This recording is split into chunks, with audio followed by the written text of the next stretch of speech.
Morning, हरे Krishna. Revision की class में आज हम पार्ट 2 बीरबल की सूझबूझ पढ़ेंगे। यह एक चित्रकथा है। चित्रकथा मतलब कहानी। एक बार बादशाह अकबर ने राज दरबार में बैठे लोगों की बुद्धि की परीक्षा लेने की सोची।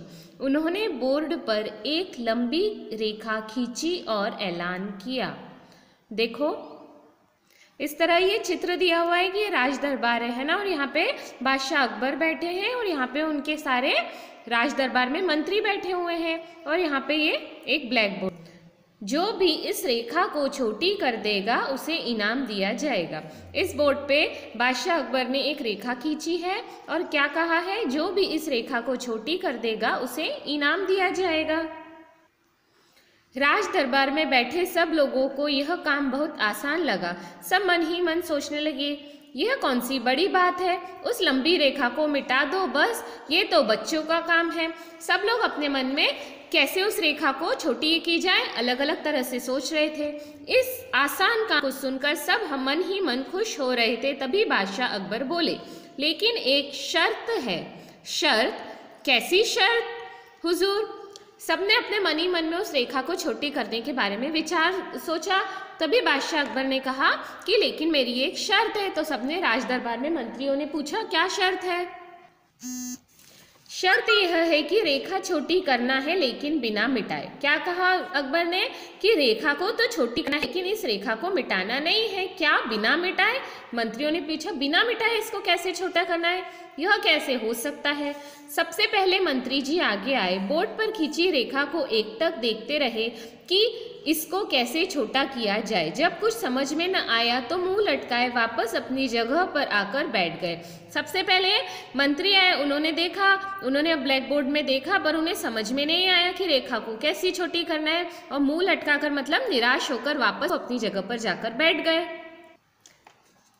इस तरह दरबार में बैठे सभी लोग एक एक करके आगे आए, रेखा को देखा, खूब माथापच्ची की, लेकिन कुछ भी समझ में नहीं आया। क्या हुआ? दरबार में बैठे बैठे सब लोग एक एक करके आए। उन्होंने बोर्ड की तरफ ध्यान दिया कि रेखा को कैसे छोटा किया जाए, पर उन्हें कुछ भी समझ में नहीं आया।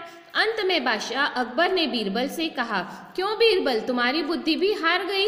बीरबल अकबर के दरबार का बहुत ही मुख्य एक मंत्री था जो कि बहुत बुद्धिमान था। तो बादशाह अकबर ने कहा, क्यों बीरबल, तुम्हें भी कुछ नहीं समझ में आ रहा, तुम्हारी बुद्धि भी हार गई क्या? नहीं हुजूर, ऐसे कैसे हार मान सकता हूँ? बीरबल ने क्या कहा, नहीं, मैं कैसे हार मान सकता हूँ? अब बीरबल आगे आए और उस खींची रेखा के नीचे एक लंबी रेखा खींच दी। लीजिए हुजूर, आपकी खींची हुई रेखा छोटी हो गई, वो भी बिना मिटाए। बीरबल ने क्या किया, बोर्ड पे आके जहां अकबर ने एक रेखा खींची थी उसके नीचे एक रेखा खींच दी, वो भी उससे लंबी, और कहा कि लीजिए हुजूर, आपने जो रेखा खींची उसको बिना मिटाए मैंने एक बड़ी रेखा खींच दी। अरे वाह, यह तो बहुत आसान था। सब मंत्री लोग कहने लगे, वाह, ये तो कितना आसान था, शाबाश बीरबल। बादशाह अकबर ने बीरबल को कहा, शाबाश।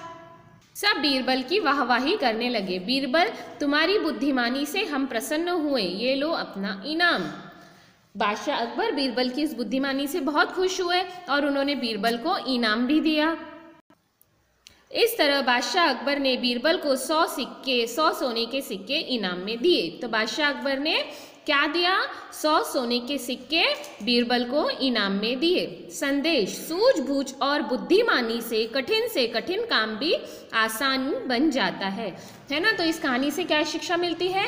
कोई भी मुसीबत हो, हमें कोई समस्या हो, कोई भी कठिनाई हो, तो हमें सूझबूझ से अपनी बुद्धिमानी के साथ काम लेना चाहिए। उससे कठिन काम भी आसान हो जाता है और उससे घबराना नहीं चाहिए। Thank you. हरे कृष्णा।